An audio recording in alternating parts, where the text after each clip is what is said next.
I am Anthony Colangelo, and I had a couple thoughts I want to share on this directorate reorganization that NASA is going under right now. There's been a lot of talk about this over the last couple of days, and I think generally this is one of those stories that gets a little more overheated than it needs to be, and I think people are worrying about it more than I would. So, though I am open to being very wrong about this in the near future, and coming back and saying, I was totally wrong about this, I am less worried about this than many people I see, and I would like to talk you through why. And maybe it's not that I'm less worried, but I'm more worried about other things. So let's dive into this news. Yesterday, as I record this, there was a NASA town hall on human spaceflight where Administrator Nelson announced that they were splitting the Human Exploration and Operations Mission Directorate into two different organizations.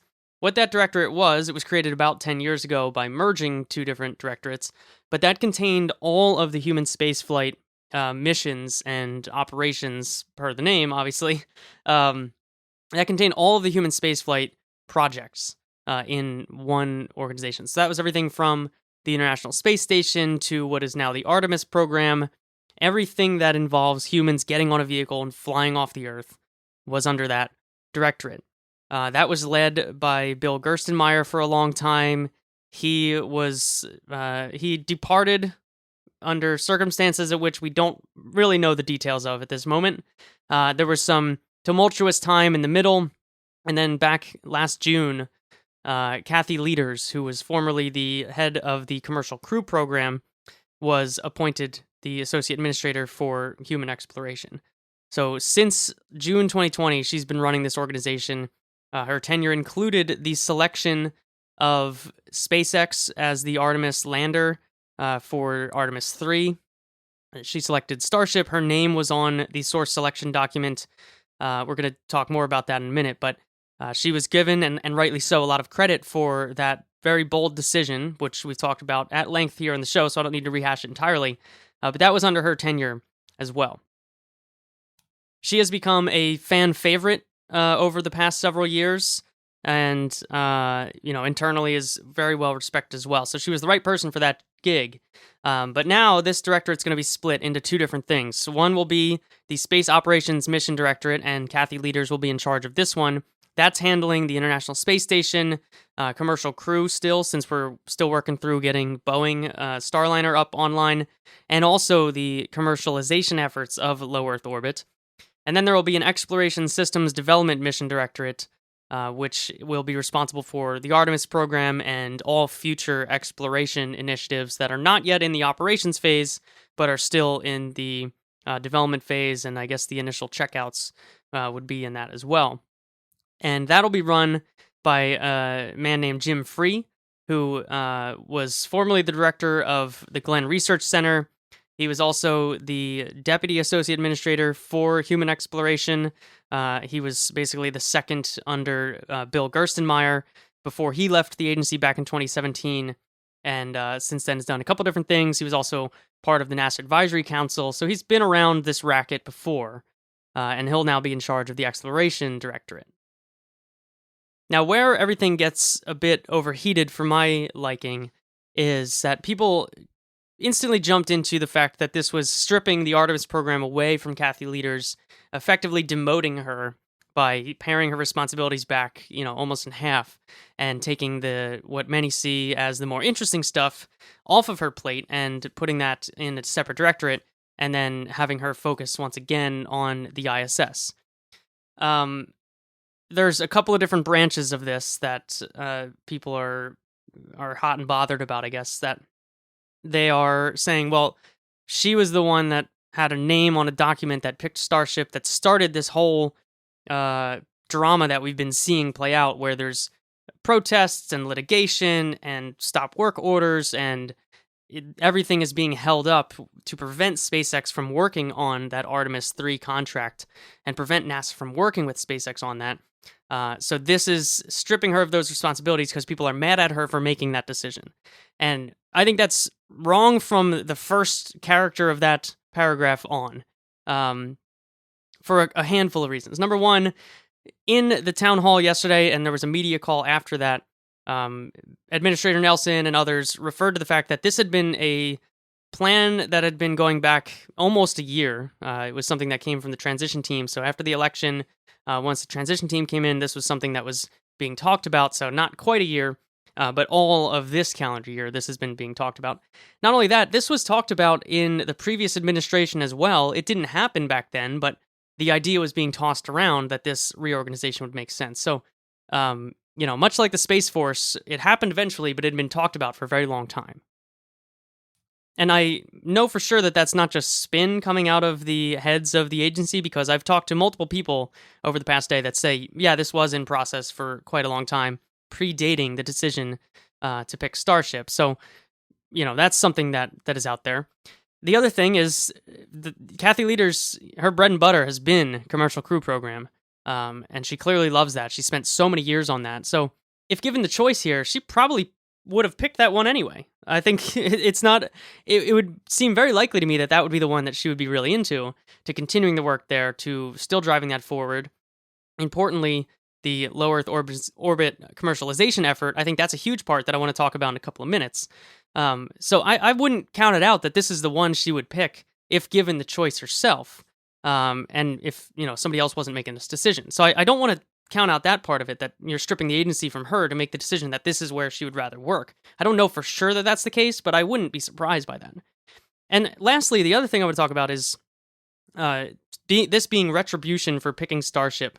I think that would be indicative of the fact that there was a lot more people at the agency that very strongly disagreed with Kathy Leaders, that she was the only one that felt this way to make this call, and that the higher-ups, even her bosses, are unhappy about that. You can refute that with open information. When Bill Nelson became administrator of NASA, he stood by the decision that was made. It was made before he was the head of NASA, and he stood by that decision, and all he has done from that decision forward was go to Congress to try to get more money. And that's not more money to sideline Starship. That was just more money to give some more money to Starship and also have another lander. And I know that conversation is now tainted by the fact that Blue Origin is on this scorched earth strategy of litigation and protests and weird infographics. But if you're someone that's looking out for NASA, your job is to go get more money for the things that you want to do, regardless of who that second competitor is going to be. So none of that really lines up with the fact that this is retribution for picking Starship. The head of the agency has stood by that decision, even if it was a decision that he might not necessarily have made himself. He has stood by that. And furthermore, I don't think Kathy Leaders was the sole voice in the room that said this was the direction we're going. I don't think that's how NASA works. I believe there's other people in the organization that agree with her, that supported her in that decision, that made sense to them, that she built consensus around maybe, but there's other people out there that think very similarly, that want to see things go in this direction, and that agree with the choice that was made. And not only that, it has to be backed up, and already has been confirmed to be backed up legally by the Government Accountability Office, that says NASA did follow their own criteria, and they selected the thing that they basically had to because of the criteria they laid out and the proposals they received. So I think, thinking that this is retribution is not giving enough credit to SpaceX, to NASA, to the leadership there, to the team there. It's stripping all of that out and making it this very singular personality that picked Starship. And I think if you're someone that kind of thinks that way, that makes me more sad than it makes me excited. If this is all up to a single person being in a very specific role at NASA, and without that, the whole thing collapses, that is not a very exciting program to me, and that is not something that's going to last longer than a couple of election cycles, at most. Now, will Jim Free come in and take over the exploration system development, have a different opinion, and maybe rock the boat entirely? Plausible. Definitely plausible. We certainly saw Doug Lavero in the position of being the head of human exploration do very questionable things that got him tossed out of NASA, and that was putting the thumb on the scale towards Boeing. So it's certainly possible for the person in that position to express that kind of bias. I don't know that Jim Free will. And also, there's a lot more in motion at this point in time than there was when Doug Lavero was futzing around with proposals. And that's something that I know I've talked about before, that so much of the momentum right now that NASA is working with is unstoppable. There is an unstoppable trend in the industry and the people that are working with NASA that NASA has to figure out how to jump on board with, or really, fight kicking and screaming to prevent that momentum. But NASA is not, it's not in their interest to prevent the momentum. It is in their interest to jump on and ride the momentum as best they can. And certainly there are people that disagree on exactly how to do that, but there's a certain amount here that's just an unstoppable momentum that is trending in a certain direction, that we saw this decision last spring take advantage of, the fact that SpaceX is putting so much in Starship. That was a huge part of why Starship was chosen, that SpaceX put so much on the line, so much investment in Starship themselves, that NASA was very comfortable about that because they are effectively doubling their budget for the chosen architecture. So not only was that a reason that Starship was chosen, that was something that was baked into the selection criteria of the lander decision. So even the more programmatic or organizational decisions that are being made within NASA are acknowledging the fact that they're taking advantage of this crazy momentum that's in the industry right now. So will Jim Free totally disagree with that and destroy it entirely as a single person to completely derail everything and go back to the old way of doing things? I guess it's plausible, but it doesn't seem very likely to me, given everything else that is happening around this position. I guess what I'm saying is that the office structure of NASA, the internal structure about who reports to who and how things actually flow, who's doing the annual reviews of who, I don't know that that's the stuff that has been holding NASA back, or propelling them forward for that matter, over the last decade. Because there's certain areas that are completely floundering right now. There's certain areas that are doing great. And I don't know that I credit, or whatever the negative version of credit is, blame, I guess, would be the negative version of credit. I don't know if I credit or blame the office structure of NASA for any of those things. And I don't know if any of those things historically are good or bad things we've seen over the last 20 years at NASA are because of the office structure internally. There's one other part I want to jump into, which is the LEO commercialization efforts. But before we do that, I want to say thank you to all of you out there supporting Main Engine Cutoff every single month over at mainenginecutoff.com/support. There are 725 of you. Cannot believe we are inching our way up to 1,000. I think we're going to get there eventually. I don't know when. I would love to get to 4 digits here. So if you have not yet, head over to mainenginecutoff.com/support and join the crew. This episode was produced by 42 executive producers. Thank you to Brandon, Matthew, Simon, Laura, Melissa, Chris, Pat, Matt, George, Ryan, Donald, Lee, Chris, Warren, Bob, Russell, Moritz, Joel, Jan, David, Jonas, Rob, Tim Dodd, the Everyday Astronaut, Frank, Julian and Lars from Agile Space, Tommy, Matt, the Astrogators at SEE, Chris, Aegis Trade Law, Fred, Heymonth, Dawn Aerospace, and 7 anonymous executive producers.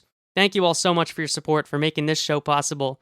And if you want to be like them and head over to support, if you're at the $3 a month or more level, you get Miko headlines in your podcast player every week.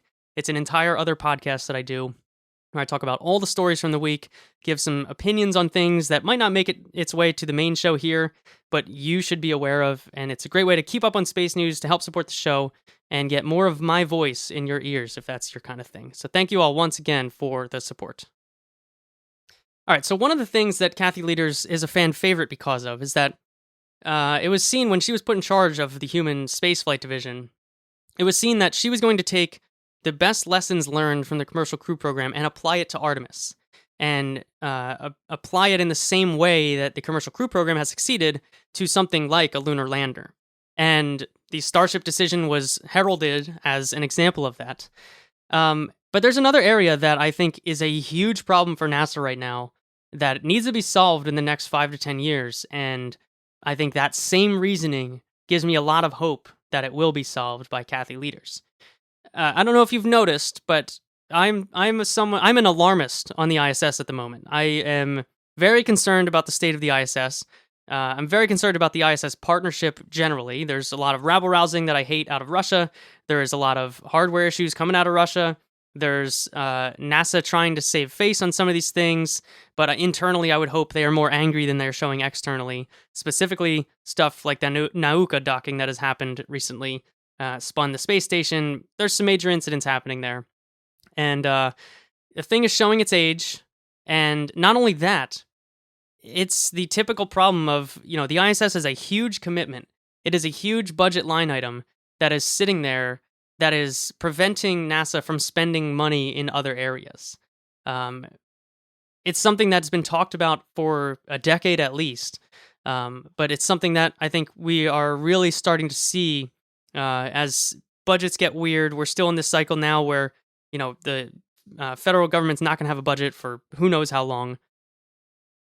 So NASA is not going to be getting a huge budget increase to cover the Artemis program. So one of the best ways to free up money is to reduce the amount of money that you're spending on the ISS.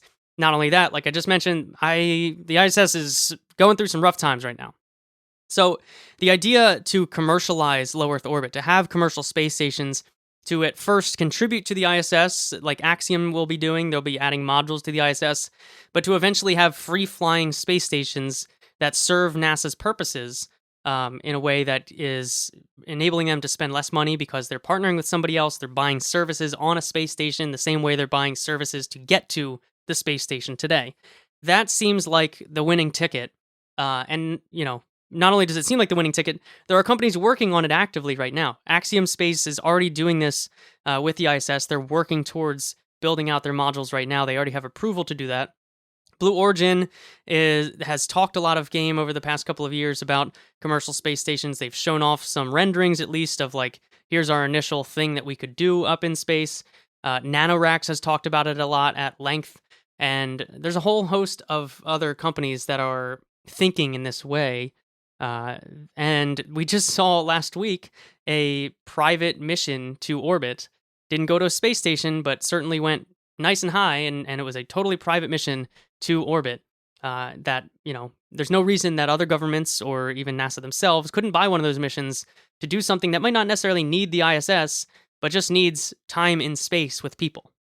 So there's a huge trend in that direction right now that NASA can take advantage of, just like I was talking about at the beginning of the show. And if Kathy Leaders is going to be tasked with this, in the same way that we were all hoping we could trust her with the Artemis program, I think we can trust her even more so with the thing that she has focused the last, 7 or 8 years of her life on. So that right there gives me huge hope, because I think this is a huge pressing problem for NASA human spaceflight that needs to be solved. The ISS is in a situation now where it can't just continue on in the way that we've been doing it forever. We can't just keep extending it to 2030 and expect everything to be fine. There's stuff that needs to be solved here. We need to be going in a new direction. And if Kathy Leaders is able to focus more of her energy on that, I think that's something that solves a problem for NASA that they need to solve in the next 5 to 10 years if we want to see the Artemis program succeed. And also, by doing so, if she is able to succeed in the way that I would hope, that is by way of taking advantage of private companies that are that have a much more expansive vision of humans in space than NASA could have hoped for 5 or 10 years ago. So if this is successful, think about how much better of a position we'll be in 5 or 10 years to actually go out to the moon and do stuff on the lunar surface, in lunar orbits, even beyond lunar orbit, if we have a whole host of private companies that are offering transportation, habitation, and services in space regularly to NASA. They have trusted partners that can do this, and then they extend that model out. Given the current situation right now over in the Artemis program, where there's congressional wrangling, there's legal wrangling, there's protests, there's active lawsuits that are going on, that part doesn't seem to be going too well. So if you're up to me, and not only that, it's not going well in the same way that it hasn't went well for the past 10 years. So if it's up to me, if you've got a race here between, can the model that we're seeing develop in low Earth orbit extend its presence quicker than we can get all the ducks in the row in Congress and in the legal system and in all the contracting rounds that we need to go through, which one of these things can go faster? It is not obvious right now that the faster way to do it is the Artemis direction at the moment. And furthermore, SpaceX is not slowing down their work on Starship. Even if all that stuff's happening to the Artemis program and it's holding them back from working with NASA on the Artemis lander, that is not slowing down the Starship program. So the momentum there is unaffected by this. The specific implementation of the Artemis lander version of Starship is slowed down, maybe, but Starship itself has a lot of other things to solve before they even get to worrying about what they would need to for Artemis 3.